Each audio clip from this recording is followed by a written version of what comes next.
Je suis mort dans l'indifférence d'une salle de réunion aux vitres blindées. Le poison coulant dans mes veines comme un vin empoisonné par la main de celle que j'aimais. 19 ans de loyauté. Balayé en un clin d'œil par un conseil d'administration corrompu.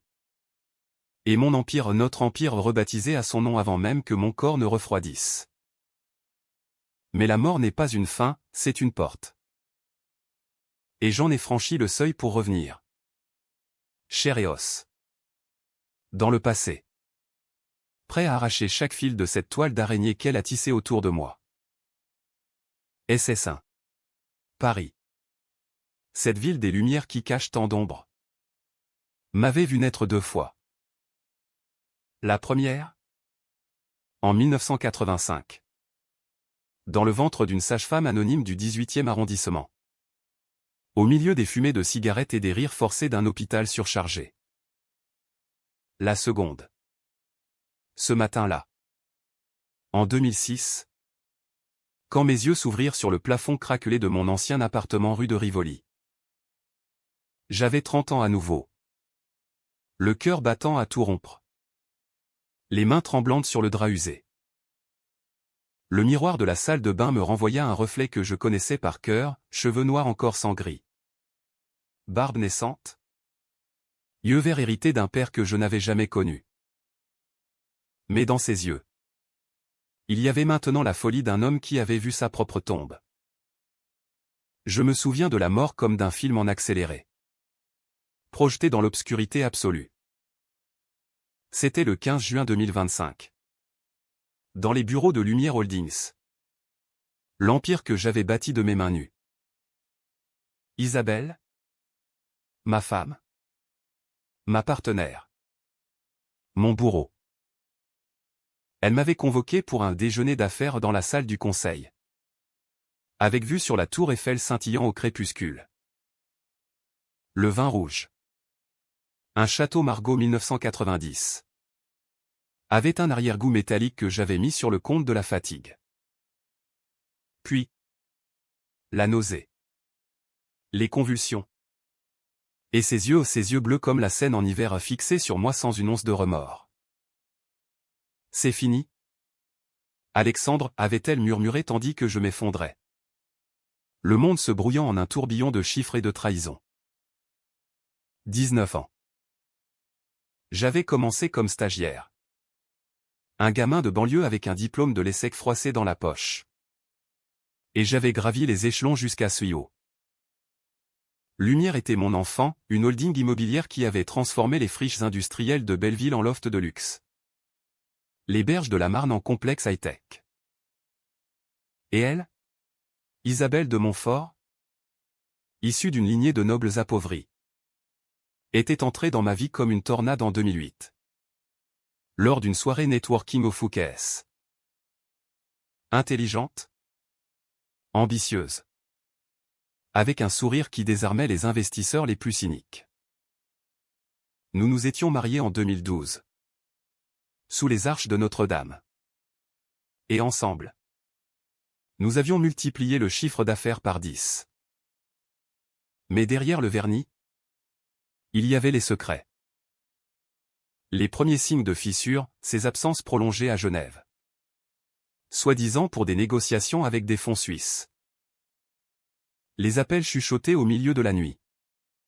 Qu'elle mettait sur le compte de stress postpartum après la naissance de notre fille. Élise. En 2015. J'avais gobé ça. Comme un idiot. La vérité m'avait éclaté au visage dans mes derniers instants, les documents falsifiés. Les comptes offshore. Le sabotage délibéré de nos projets phares. Elle avait volé Lumière de l'intérieur. Avec l'aide d'un conseil d'administration qu'elle avait acheté un par un pot de vin. Chantage. Liaison discrète. Mon licenciement n'était qu'un euphémisme, c'était un meurtre pour couvrir ses traces. Et Élise? Notre fille. À 10 ans. Pleurant dans les couloirs pendant que les avocats se disputaient la garde. Isabelle l'avait emmenée loin. Vers une vie de villa en Toscane et d'école privée à Lausanne. Effaçant mon nom comme une tache sur un tableau de maître. Revenir était un miracle que je ne questionnais pas. Pas encore. Le choc initial passé. Je m'habillais de mon vieux costume gris, celui que je portais lors de mon premier entretien en 2006 et sortis dans la rue bruissante. L'air de Paris était le même, mélange de croissants brûlants et d'échappements diesel. Les klaxons des taxis jaunes. Les touristes égarés devant les vitrines de la Samaritaine. Mais pour moi, chaque pavé était une mine. Chaque visage un potentiel allié ou ennemi. Mon premier arrêt, un cybercafé anonyme près de Châtelet. 19 ans d'avance sur la technologie. Mais en 2006, Internet était encore un luxe balbutiant. J'ouvris un compte email jetable et tapai frénétiquement des recherches sur Isabelle. Sur Lumière. Sur les ombres que je savais maintenant exister. Les souvenirs affluaient comme un raz-de-marée. La trahison n'était pas seulement professionnelle, c'était viscéral. En 2018. J'avais découvert par hasard un dossier caché dans son bureau, des preuves de corruption impliquant des élus parisiens. Des pots de vin pour des permis de construire illégaux à la Défense. J'avais confronté Isabelle. Et elle avait pleuré. Juré que c'était pour protéger l'entreprise. J'avais cru. Une fois de plus. Et enterré le dossier. Erreur fatale. C'était elle qui avait orchestré tout ça. Transformant Lumière en un monstre tentaculaire financé par la mafia italienne et des oligarques russes. Mon trop d'intégrité l'avait menacé, d'où le poison. Assis devant l'écran pixelisé. Je notais les dates clés. 2008, notre rencontre. 2012, mariage. 2015, naissance d'Élise. 2020, premier scandale mineur. Étouffé par elle. Et 2025, ma fin. J'avais 19 ans pour inverser le courant. Mais par où commencer? La vengeance n'est pas un sprint, c'est un marathon semé d'embûches morales. Dois-je tuer dans l'œuf nos amours? Saboter Lumière dès le berceau? Et Élise. Elle n'existait pas encore. L'aimerais-je moins en sachant ce qu'elle deviendrait? Un pion dans les mains de sa mère? Le soir tomba sur la Seine. Et je marchais le long des quais. Le vent froid fouettant mon visage. Une décision se cristallisa, infiltrer Lumière à nouveau. Mais cette fois en ombre. Mon premier contact, Pierre Laurent. Mon ancien mentor. Un vieux renard de la finance qui m'avait recruté en 2006. Il était encore vivant. Bien sûr mort d'un infarctus en 2019 dans ma timeline précédente. Je l'appelais d'une cabine publique. La voix tremblante d'émotion feinte. Pierre. C'est Alexandre Duval. J'ai une idée qui va révolutionner l'immobilier parisien. Sa réponse. Chaude et curieuse. Fut le premier fil que je tirai. Les jours suivants furent un tourbillon. Je revisitai les lieux de ma jeunesse, le bar tabac où j'avais fêté mon premier salaire. La bibliothèque de l'ESSEC où j'avais potassé des nuits entières. Mais sous la nostalgie bouillonnait la rage. Isabelle, je la traquais en ligne. En 2006, elle n'était qu'une avocate montante chez Gide Loirette Nouel. Spécialisée en fusion-acquisition. Son profil LinkedIn naissant, oui. Ça existait déjà, montrait une photo radieuse. Un sourire conquérant. Je m'inscrivis à une conférence immobilière à Cannes. Sachant qu'elle y serait. Le voyage en TGV fut mon premier test, résister à l'envie de la fuir. Ou pire. De l'étrangler avant l'heure. À Cannes. Sous le soleil impitoyable de la Croisette. Nos regards se croisèrent pour la première fois. Elle était là. En tailleur blanc impeccable. Discutant avec des promoteurs italiens. Alexandre Duval? N'est-ce pas? J'ai entendu parler de votre stage chez BNP. Sa voix. Ce timbre velouté qui m'avait ensorcelé autrefois. Je souris. Mais intérieurement, je gravais son visage, les fossettes trahissant le mensonge. Les yeux qui calculaient déjà. Ravi. Mademoiselle de Montfort. Un verre? Ce fut le début. Des conversations anodines sur l'urbanisme durable. Des rires partagés sur les excès des architectes. Mais je semais les graines, des questions subtiles sur ses clients insensibles. Des allusions à des deals louches que je savais de ma vie future. De retour à Paris. Je m'installai dans un studio minuscule à Montmartre. Payé avec l'argent d'un petit prêt étudiant. Chaque nuit. Je rêvais de ma mort, le goût âcre du poison. Le craquement de mes os sur le marbre froid. Réveil en sueur. Poings serrés. La vengeance exigeait de la patience. Mais aussi des alliances. Je contactai discrètement un journaliste freelance. Marc Duval, ironie du nom connu pour ses enquêtes sur la corruption immobilière. En 2006, il creusait déjà l'affaire des HLM de Seine-Saint-Denis. J'ai des infos sur Gide, lui dis-je au téléphone. Anonyme. Des liens avec la Cosa Nostra via des holdings écrans. Il mordit à l'hameçon. Et bientôt, des articles anonymes commencèrent à pointer du doigt le cabinet d'Isabelle. C'était le premier coup. Pas mortel.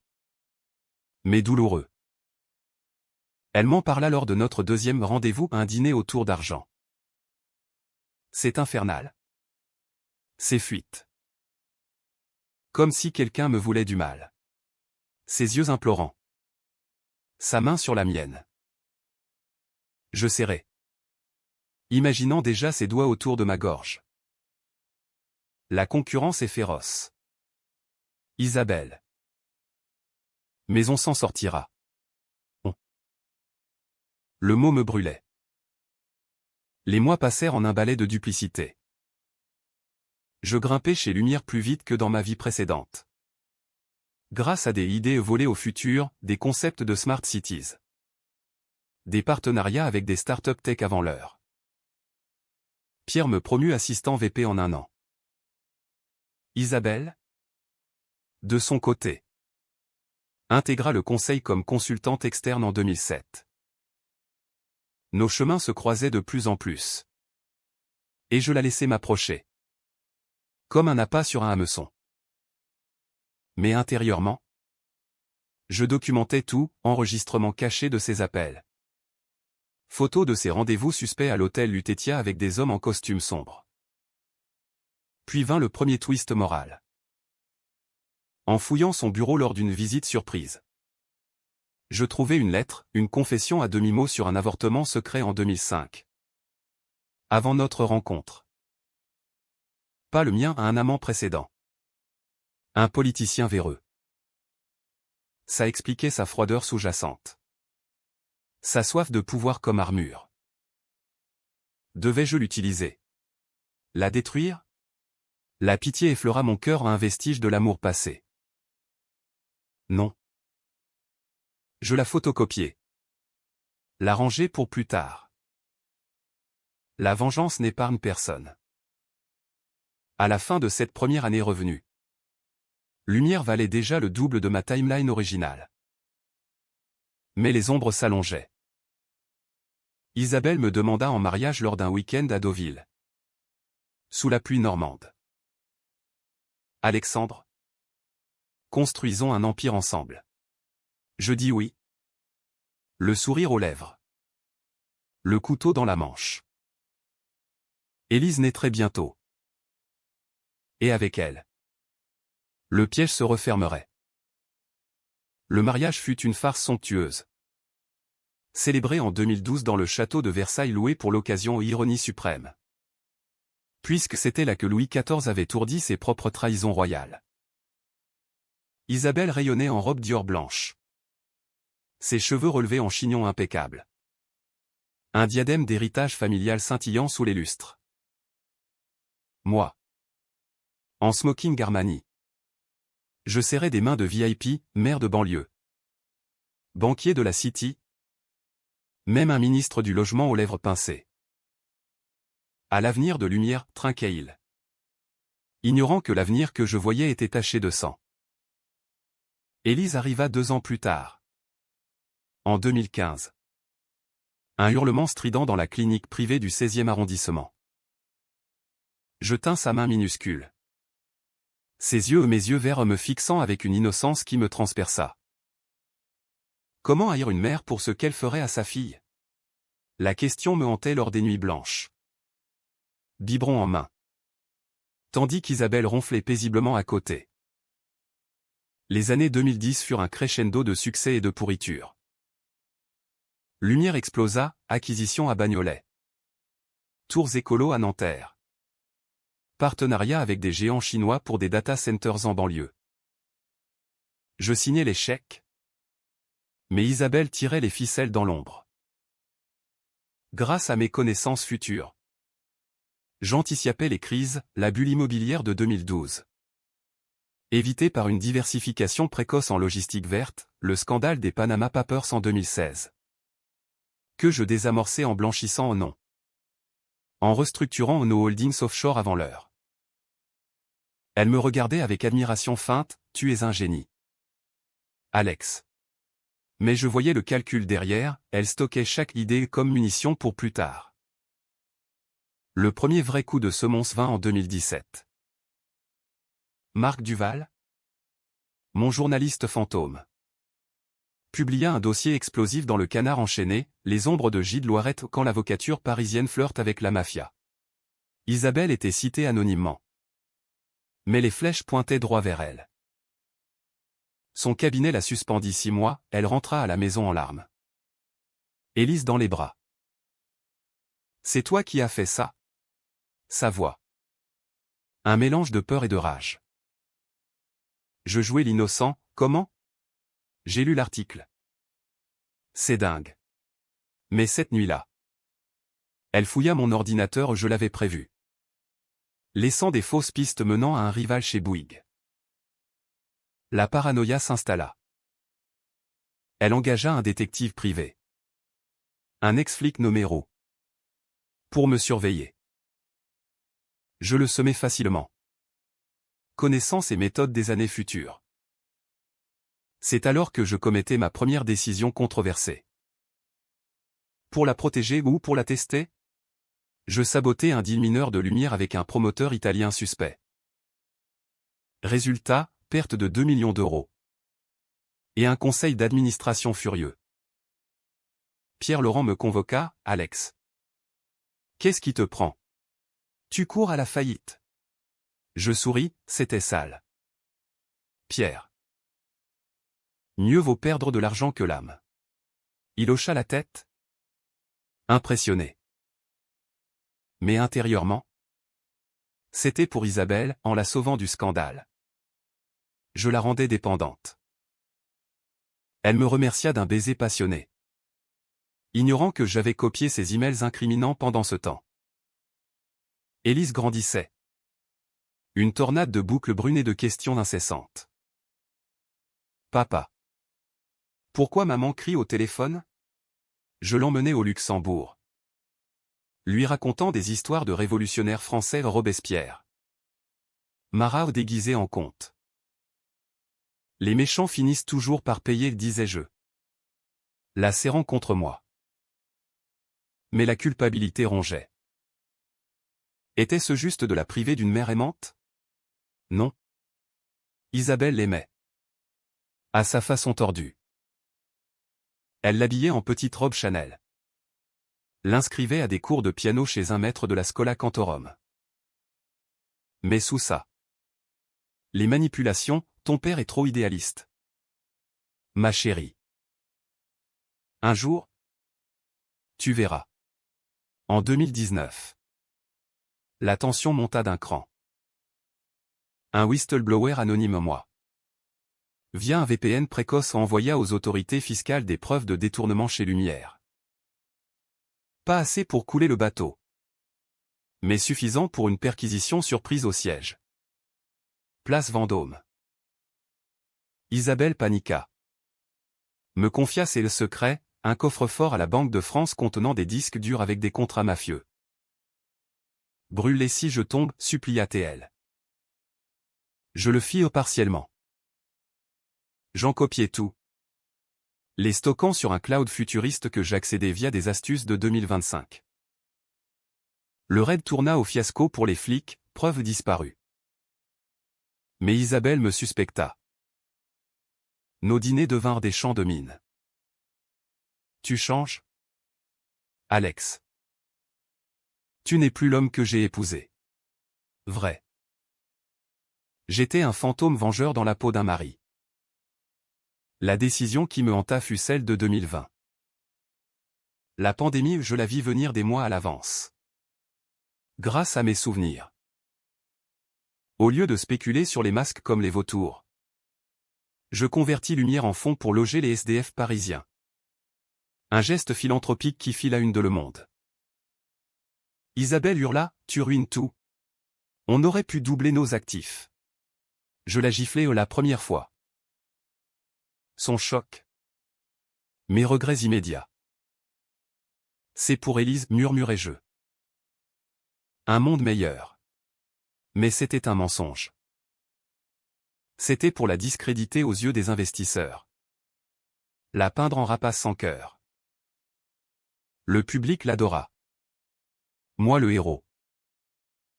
Elle se replia. Complotant dans l'ombre. Puis, le twist personnel, en fouillant ses affaires. Je trouvai des lettres d'amour à un amant. Un certain Victor Kane. Un lobbyiste belge lié à Bruxelles. Daté de 2018. Pendant que j'étais en voyage d'affaires à Dubaï. La jalousie. Cette vieille amie remonta. Pas pour l'amour perdu, mais pour la trahison pure. Je confrontai Victor lors d'une rencontre fortuite à l'Eurostar. Le menaçant d'une balle imaginaire, disparaît. Outé secret de pédophilie refont surface. Bluff total, je l'avais inventé d'après des rumeurs futures. Il fila. Que entre les jambes. Isabelle ne sut jamais pourquoi. À mi-chemin de ma seconde vie.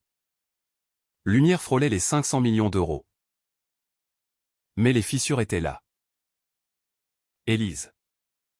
À 5 ans. Me dessina un tableau, papa et maman se tenant la main. Mais maman avait des cornes. Rire jaune. La vengeance avançait. Mais à quel prix? Les nuits. Je me demandais si je n'étais pas en train de devenir le monstre que je haïssais. Pourtant. Le 15 juin 2024, un an avant ma mort originale, je préparais le coup fatal. Un email anonyme au procureur, preuve de corruption massive chez Lumière Holdings. Voir pièce jointe. Les disques durs. Tout. Isabelle le sentit venir. Lors d'un gala à l'Opéra Garnier. Elle m'entraîna dans un couloir désert. Qu'est-ce que tu manigances? Alex? Je sais que tu sais. Ses ongles dans mon bras. Je la repoussai doucement. Rien. Ma chérie. Juste l'amour. Mensonge. La tempête approchait.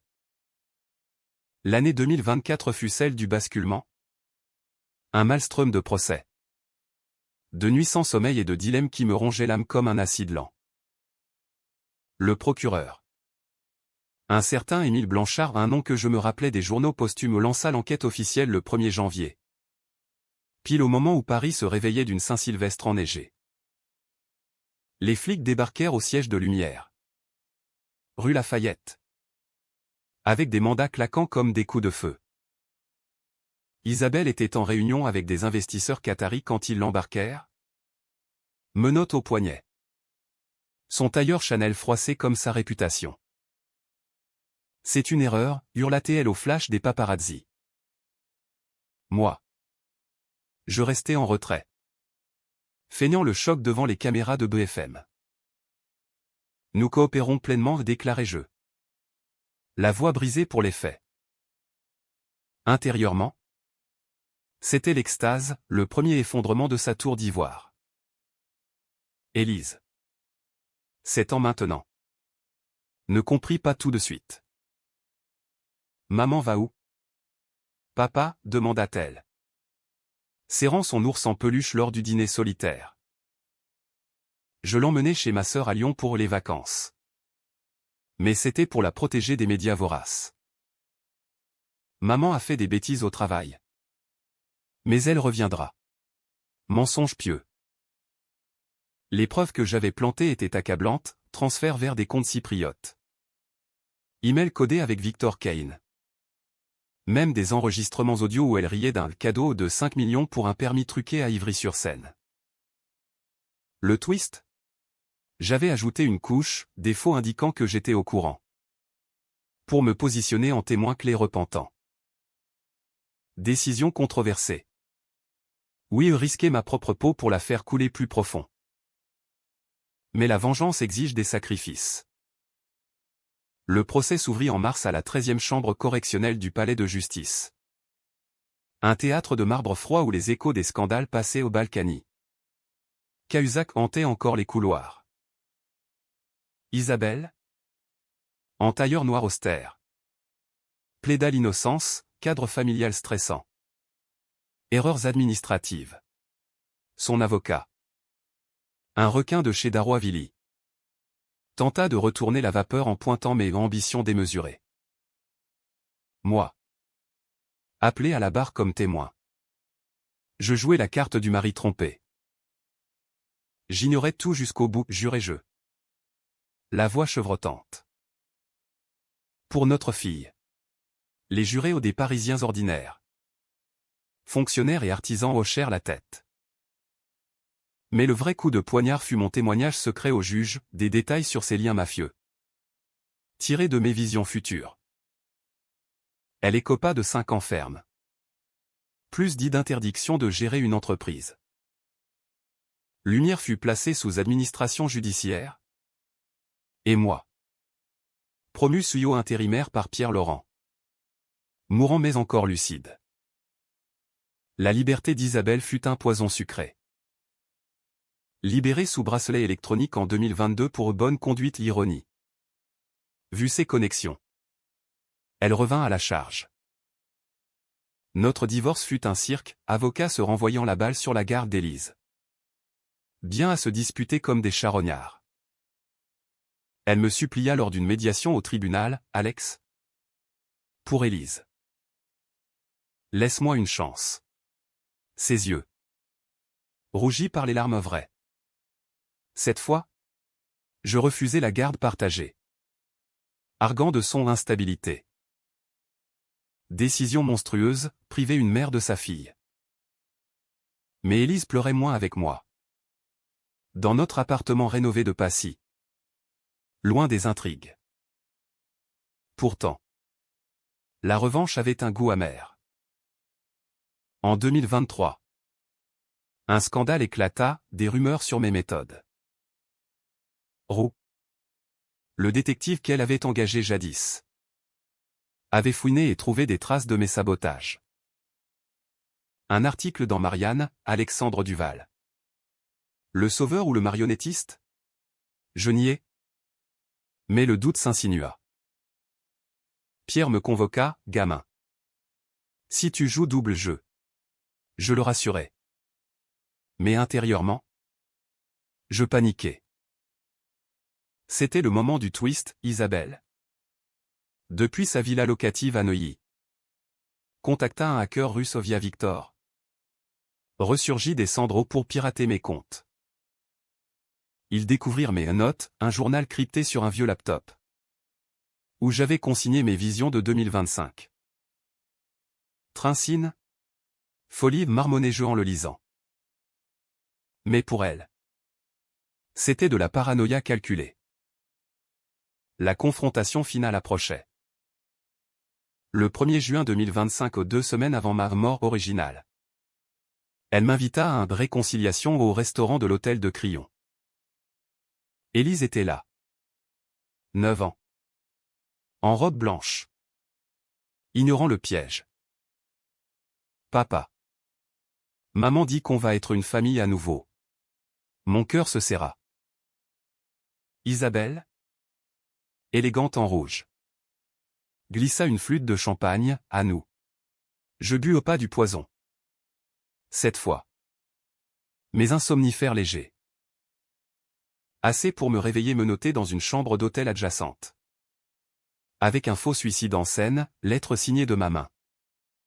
Accusant Lumière de corruption. Son plan, me discréditer post-mortem. Reprendre l'Empire via Élise comme héritière. Je me débattis. La frappant au visage la seconde fois. Et la dernière. Salope, crachais je. Tandis qu'elle appelait la sécurité. Mais j'avais anticipé, Marc Duval. Alerté par un SMS programmé. Débarqua avec un micro caché. L'enregistrement captura tous ses aveux. Son rire moqueur. Tu aurais dû mourir proprement. Alex. La police arriva. Sirène hurlante. Elle fut arrêtée sur le champ. Pour tentative de meurtre. Le lendemain. Les journaux titraient « Le double jeu d'Isabelle de Montfort, de la corruption au crime ». Lumière fut sauvée. Réformée sous ma houlette en une entreprise éthique. Élise resta avec moi. Et pour la première fois, je vis un sourire pur sur son visage. Mais la vengeance n'est jamais propre. Dans la cellule d'Isabelle. Lors de la visite finale. Elle murmura « Tu n'es pas toi. Alex. Qu'est-ce que tu es vraiment ?» Je ne répondis pas. Le fantôme en moi s'éteignait. Après l'arrestation, Paris sembla respirer plus librement. Comme si la ville elle-même exhalait le venin accumulé dans ses artères immobilières. Lumière Holdings renaquit de ses cendres sous mon règne absolu au non plus un empire de verre et d'acier, mais un bastion de transparence. Avec des audits publics et des partenariats avec des ONG pour l'habitat social. Les investisseurs revinrent en force, des fonds éthiques de Stockholm. Des philanthropes américains lassés de Wall Street. Pierre Laurent. Sur son lit de mort en 2024, me serra la main, tu as sauvé mon legs. Fiston. Sa mort fut paisible. Entouré de famille. Contrairement à la mienne précédente. Solitaire et aigri. Élise. Ma ancre. Grandit en fleurissant. À 10 ans. Elle excellait en maths à l'école Alsace. Rêvant d'architecte ironie douce. Papa. On va construire des maisons pour tout le monde? Je hochais la tête. L'abordant avec des histoires de justiciers masqués. Où le bien triomphait sans tache. Mais la nuit. Les cauchemars persistaient, le poison. Les yeux d'Isabelle. Et pire. Mon propre reflet à un homme qui avait manipulé le destin comme un dieu jaloux. Était-ce justice? Ou vengeance déguisée en vertu? Le procès d'Isabelle. En 2026. Fut un cirque médiatique. La cour d'assises de Paris. Avec ses banquettes en velours rouge et ses juges en toge noire. Devint le théâtre de nos vies brisées. Elle. Amaigrie mais altière. Plaida la folie conjugale, Alexandre m'a changé après notre mariage. Il savait des choses impossibles. Les psys la diagnostiquèrent borderline. Mais le jury ou des citoyens lambda. Écœuré par les scandales MeToo et Panama vie claire, une sociopathe en tailleur. Les preuves s'empilèrent, l'enregistrement du crayon. Les disques durs. Les témoignages de Roux que j'avais retournés avec une somme modeste. Victor Kane. Extradé de Belgique.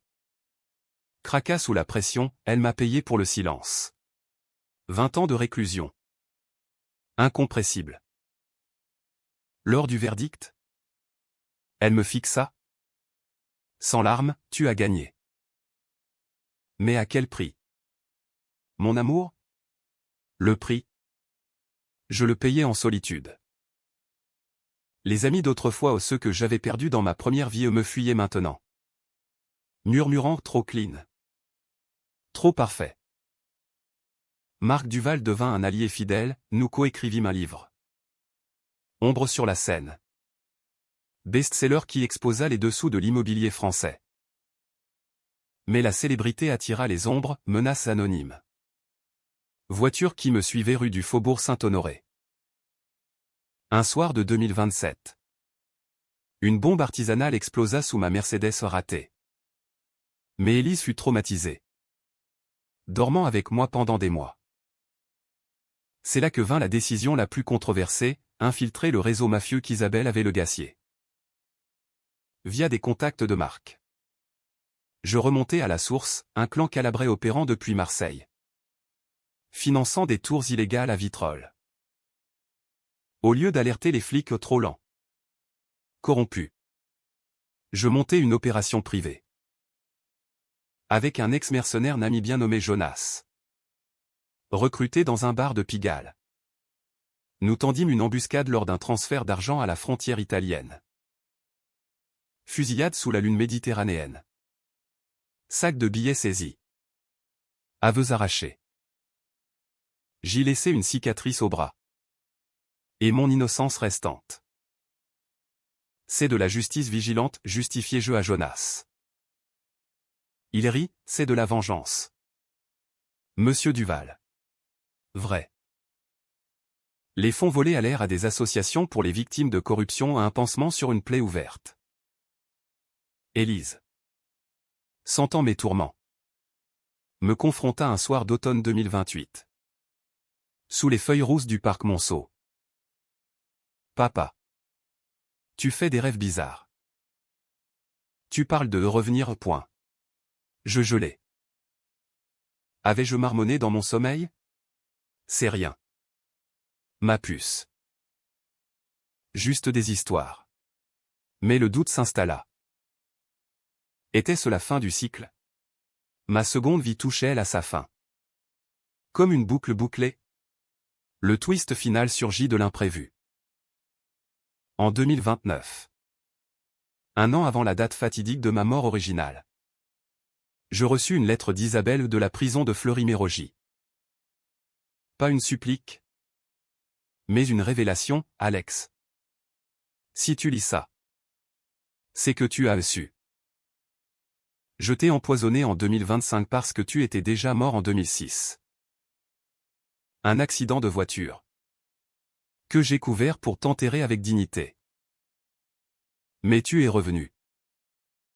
Comme moi. Gribouillis fou. Signé d'une main tremblante. Folie? Ou vérité? Mes souvenirs flous, avant 2006. Une collision sur la 6. Un camion. L'obscurité. Isabelle? Alors inconnue. Avait falsifié les papiers pour protéger ma famille imaginaire. Était-elle aussi une revenante? La lettre incluait une photo, nous deux. En 2005. Lors d'une soirée où nous ne devions pas nous rencontrer. Le choc me plia en deux. Toute ma vengeance? Bâtie sur un mensonge? Non, elle avait quand même trahi. Corrompu. Tenté de me tuer à nouveau. Mais ce twist ouvrait un abîme, étions-nous des marionnettes d'un destin cruel? Je brûlai la lettre. Mais le poison métaphorique s'infiltra. Pourtant. Je persistais. Lumière devint un géant vert, zéro carbone d'ici 2035. Logement gratuit pour 10 000 familles. Élise entra à Sciences Po en 2034. Fière de son père. Et moi? Je voyageais. Effaçant les fantômes, un pèlerinage à la grotte de Lascaux pour l'ancestral. Un saut en parachute sur les Alpes pour l'adrénaline. 2030 marqua le zénith et le crépuscule de ma renaissance. Paris.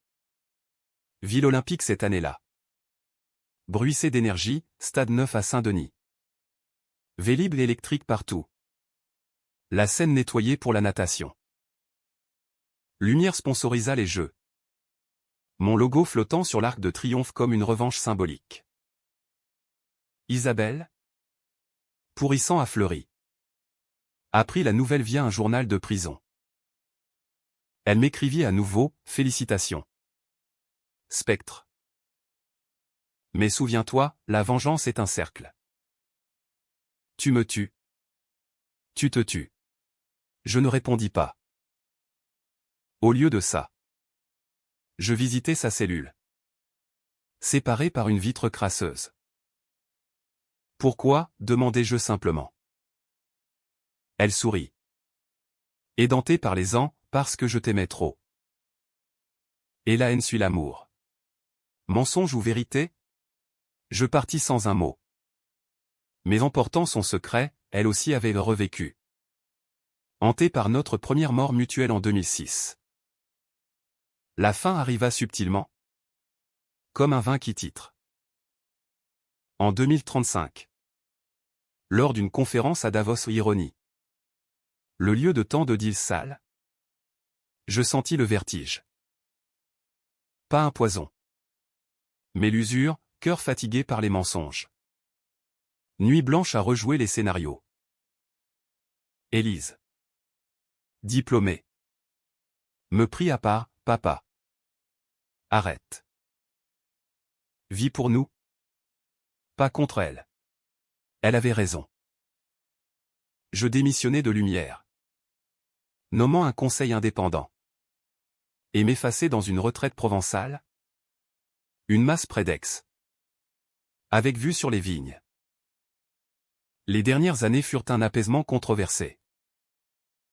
Je fondai une fondation pour les orphelins de corruption.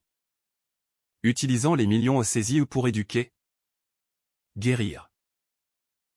Mais les fantômes persistaient, rêve où Isabelle et moi dansions un valse éternel. Empoisonnés l'un par l'autre. En 2040. Sa mort fut annoncée au cancer. Libérée pour fin de vie. Elle légua à Élise une boîte, ma bague de fiançailles. Et une note, il était mon empire. Et mon poison. Élise pleura, je la serrai. Comprenant enfin. Ma propre fin vint en 2045. Paisiblement. Dans mon lit. Élise à mon chevet. Papa. Tu as gagné, murmura-t-elle. Non. La victoire est illusoire. J'avais vengé une vie. Sauvé une autre. Mais le cercle se refermait. Les yeux clos. Je revis Paris, lumière. Ombre. Trahison. Et pour la première fois. Je pardonnais à elle. À moi. La scène coule toujours. Indifférente. Et quelque part. Peut-être. Un autre moi renaîtra. Pourquoi? Cette fois,